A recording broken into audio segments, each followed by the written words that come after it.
Picture this for a second. It's September 1982.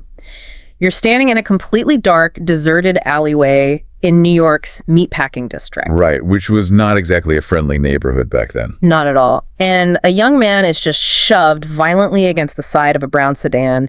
He's being beaten, he's being choked, and he is absolutely terrified. Which, I mean, anyone would be. Exactly. And the guys choking him are these two massive plainclothes cops. But they aren't there to bust him for drugs, and they're not mugging him for his wallet. No, they're moonlighting. They're working as private muscle. Right. And they have one very specific demand. Hand over a personal journal from the year 1980, or you end up dead, dumped in the Hudson River. It's literally the definition of a cinematic nightmare. You got the total isolation of that alley, the immediate physical threat, and then you have this diary. Yeah. It's what screenwriters call a MacGuffin, right? That one singular, highly coveted object that drives all the conflict. It holds secrets that are literally powerful enough to kill for. And what makes this standoff so wild is the owner of those secrets. So the man getting choked against the car is Frederick Seaman. Right.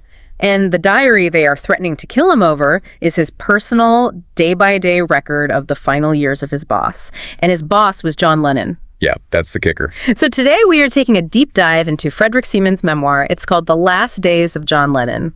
And our mission here is to peek behind this heavy velvet curtain of a global icon. Because the reality is so different from the myth. Yeah, completely. We're going to unpack the startling hidden contradictions of a man who was fiercely protected, utterly isolated, and just profoundly different from the public image that the whole world bought into. Yeah, and to really understand how a cultural deity ends up living a life that involves, extortion and hidden diaries, we have to rewind from that alley in 1982. We got to go back to 1979. Exactly. That's the year Fred Seaman actually enters this bizarre ecosystem.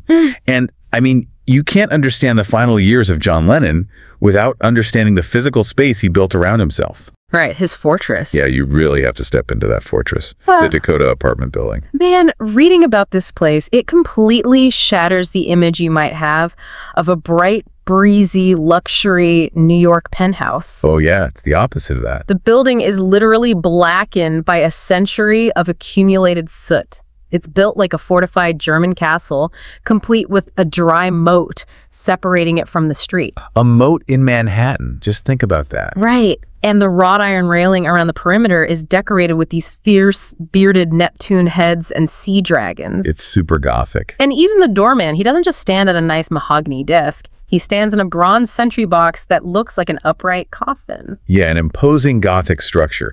I mean, Roman Polanski actually used the exterior of the Dakota for his psychological horror film, Rosemary's Baby. Wait, really? That was the Dakota? Yep, because it inherently projects this feeling of dread and isolation. It's a place designed to keep the outside world out. And the way Fred gets his job inside that fortress totally reflects that exact same paranoia. Because when you reach that level of fame, trust is your absolute scarcest resource. Exactly. You don't just put out a classified ad for a personal assistant. Right. You hire from within the compound. So Fred actually gets the job through his Aunt Helen and Uncle Norman. They were already entrenched in John and Yoko's inner circle. They had history, yeah. Yeah. They had helped John fight his high-profile deportation battles in the 70s. And Uncle Norman had even produced some of Yoko's early avant-garde art. So it's a completely closed loop. It feels less like a corporate hiring process and more like, I don't know, being vetted by a royal family. That's a great way to put it. And stepping into that family's domain means you have to adopt their reality. And their reality had a staggering weight of superstition built into just the everyday environment. Like, take the stonework above the main gate of the Dakota. Right. There's a carved Indian head surrounded by the numbers 1881. Yeah. And to anyone walking down 72nd Street, that's just the year the building was finished, right? But inside the Lennon inner circle, those numbers become this dark, inescapable numerology. It's wild. So walk us through the math. Okay, so 1 + 8 = 9. And 9 was John's intensely personal spiritual number. Right. And then if you take the two halves of that date, 18 + 81, you get 99. Add 99 back to 1881, and you land exactly on 1980. Wow. The exact year John was murdered on the pavement right outside that gate. See, when a mind is as isolated as John's was, It starts seeking patterns everywhere to make sense of the world.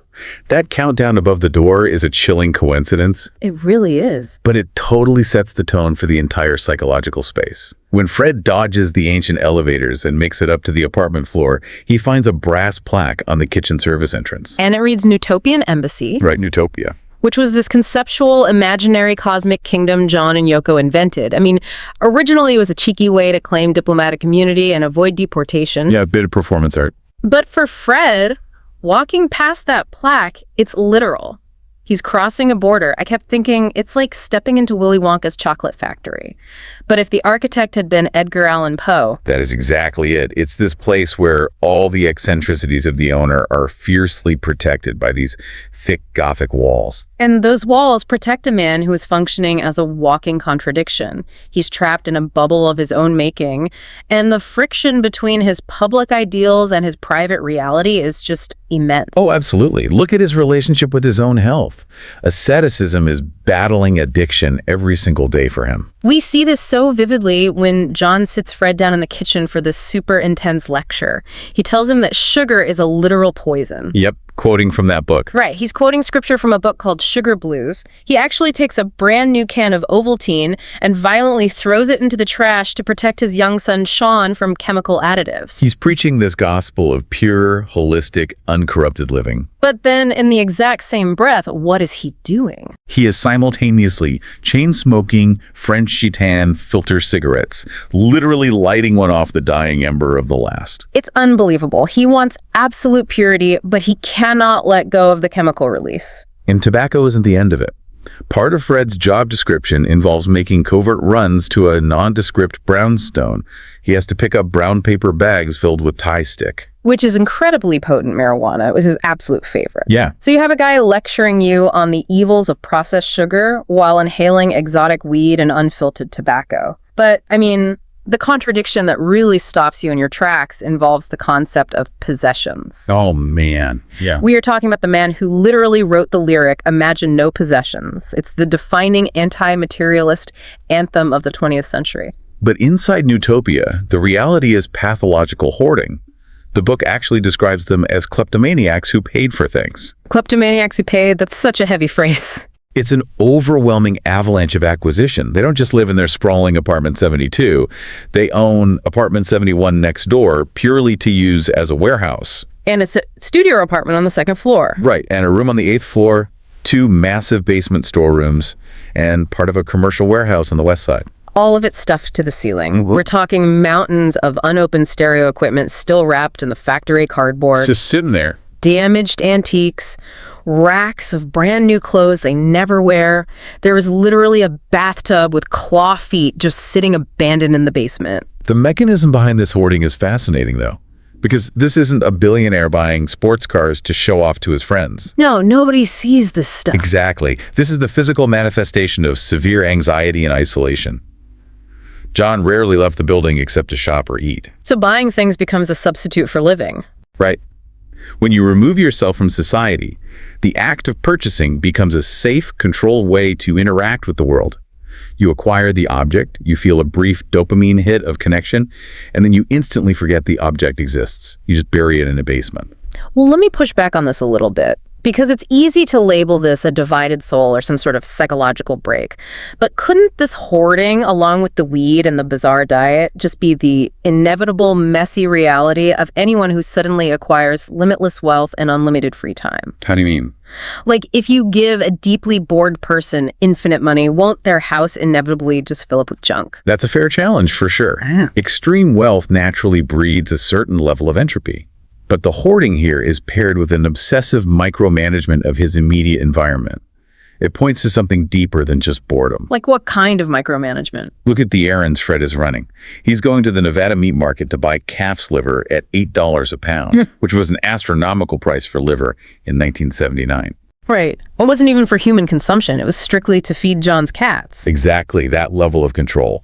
And then consider the Wurlitzer jukebox taking up space in the apartment. It's this gorgeous vintage machine, but John absolutely refuses to listen to modern rock music. Why? Did he just hate the style? If he hears a contemporary song that's actually good, It just frustrates him that he didn't write it. Oh, wow. So he forces Fred to scour record stores for B.B. King, Chuck Berry, and Elvis oldies just to keep that jukebox stocked. He is deliberately cultivating a sensory environment that traps him in a curated past. Okay, so if he is completely paralyzed by his hoarding and trapped in a curated past, someone still has to keep the lights on, right? The daily machinery of life has to be managed. Yeah, somebody has to pay for the $8 liver. Right. Which forces a massive inversion of the relationship dynamic everyone thought they understood. I mean, we always pictured John and Yoko as this inseparable, totally balanced partnership, two artists walking lockstep. But the reality Fred witnesses is a complete restructuring of power.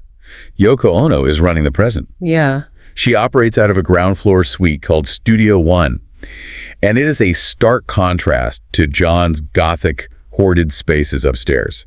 Studio One is bathed in bright fluorescent light, aggressively modern, and dominated by a wall of 100 pristine snow-white filing cabinets. Wow.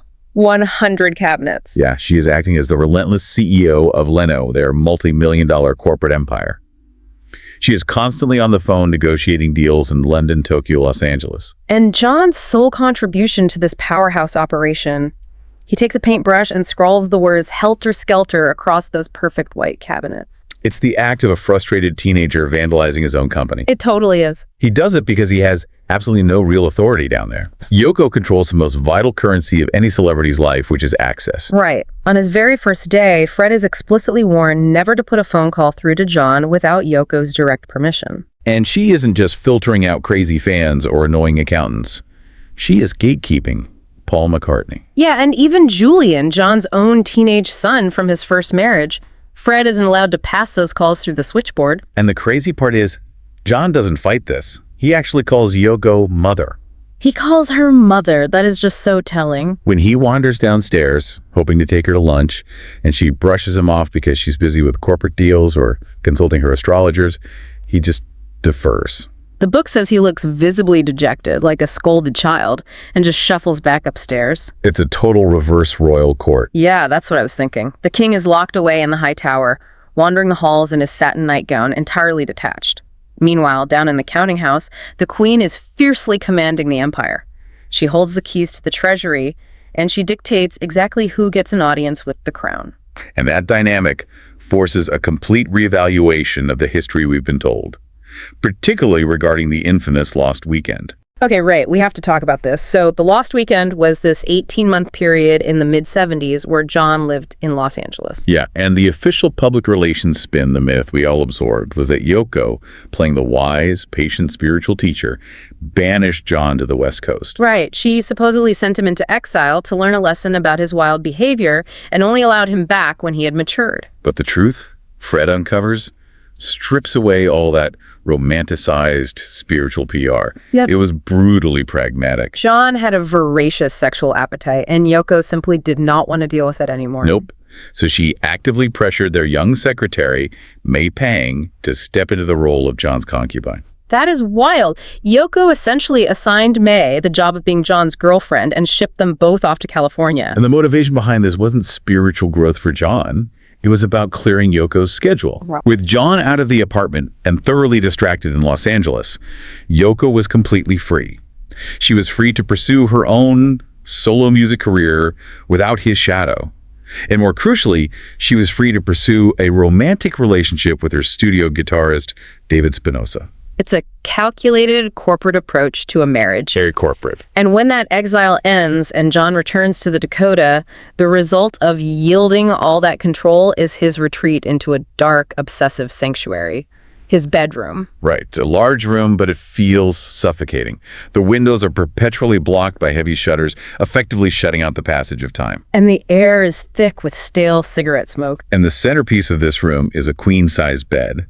But it's boxed in between two antique wooden church pews, which serve as a makeshift headboard and footboard. He is literally sleeking between church pews. And his daily routine in that bed is fascinating. He sits cross-legged, the shutters closed, watching daytime soap operas on a giant television. He obsessively pores over the National Enquirer and other tabloids, too. But he's looking for something very specific. Yeah, he tracks which male celebrities are wearing toupees on television. Because for all his immense wealth and cultural godhood, He is agonizing over a receding hairline. It's so human. It is. His entire identity, his initial explosion into the global consciousness, was tied to being a mop-topped youthful idol. Losing his hair represents a loss of grip on the avatar the world worshipped. So he projects that deep insecurity onto other famous men. He's scrutinizing them to see how they are hiding their own decay. Exactly. Which brings us to the ultimate friction in his life. How do you deal with the ghosts of the Beatles when you are actively decaying in a bedroom? Right. Because when Fred first interviews for the assistant job, John is physically relieved to discover that Fred is a jazz fan, not a Beatlemaniac. He is desperate to interact with someone who doesn't see him solely through the lens of 1964. Yet he is brutally harsh on his own attempts to move past that era. Like with his solo work. Yeah, he dismisses his later solo albums like Mind Games and Walls and Bridges. He tells Fred they were mushy and that he had become less centered. He measures his current isolated self against the impossible standard of his youth, and he always finds himself lacking. And you see this physical neglect of his past, too. Fred opens a dark storage closet in the apartment and finds John's legendary, priceless instruments just shoved inside, totally uncared for. Including the iconic black Rickenbacker guitar. Yep. It still has the actual paper set list from the historic 1965 Shea Stadium concert, scotch taped to the side of it. Arguably one of the most important artifacts in rock history, just rotting in the dark. But then, the contradiction strikes one more time, because he claims he's retired. He hides the guitars. He groans when fans bring up his past. Right. But a massive fan convention, a Beatlefest, comes to the city. And John sends Fred to attend it, not as a guest, but as an undercover spy. Exactly. He instructs his assistant to infiltrate the convention, take photos of the exhibits, and report back on what the fans are saying. He even tells him to secretly purchase copies of John's own highly controversial avant-garde album, Two Virgins. Right, from the vendors there. But why send a spy? I mean, if you are so exhausted by the myth that you leave your Shea Stadium guitar in a closet to gather dust, why are you sending an operative to secretly gather intel on a fan convention? It's a great question. Is it actually possible to walk away from a legacy that massive? Or are you doomed to just stalk the perimeter of your own fame, like a ghost haunting its own funeral? The psychology of fame dictates that you rarely escape it entirely. The ego has an overwhelming need to know how it is being remembered, even if the conscious mind finds the attention repulsive. He just couldn't let it go. John hated the fanaticism, he hated the expectations, but he couldn't resist the curiosity. He had to know what the worshippers were doing inside the temple, even if he vehemently refused to play the god on the altar anymore. It just reminds you that when you pull back the curtain on any cultural deity, whether it's a legendary musician, a historical conqueror, or, a visionary tech founder, you never find a god. Never. You find a deeply complex, insecure human being. Someone struggling with contradictory diets, terrible habits, complicated marriages, and a desperate, fumbling need for meaning. We always picture a peace-loving visionary floating above the fray. But the reality was a man hoarding broken furniture, eating junk food, and navigating a life where he felt entirely stripped of his own power. It's the humanity, all the flaws, that make the reality so much more compelling than the sanitized myth. Oh, without a doubt. But there is one final detail from that dark, shuttered bedroom that is just impossible to shake. Between the soap operas and the toupee tracking, John had a very specific nighttime routine. Yeah, the reading. Right. He would read exactly 7 pages a night, pulling from 7 different books. It's a ritualistic way to end the day, right? Yeah. Constantly cycling through different ideas. Yeah, but look at the subjects of those books. The man who wrote the lyric "Imagine No Religion," who provided the ultimate anthem for a secular, peaceful utopia. His favorite reading material in those final days consisted of ancient history, psychic phenomena, the occult, and death. He was reading titles like The Secret Science and The Anatomy of Swearing, just constantly circling back to these massive existential mysteries. It's quite a shift from Imagine. It leaves you with a truly haunting image. You have to ask yourself, was the man who told the entire world to imagine no religion quietly, desperately searching for spiritual answers in the dark? It really makes you wonder. Because when you think back to that terrifying extortion in the alleyway in 1982, cops threatening a man's life just to get their hands on a diary, you have to wonder what they were really trying to protect. What was John Lennon actually preparing for in those final isolated days behind the thick walls of the Dakota? Yeah. Did that journal contain the answers he finally found? Or just the questions of a man who knew his time was running out?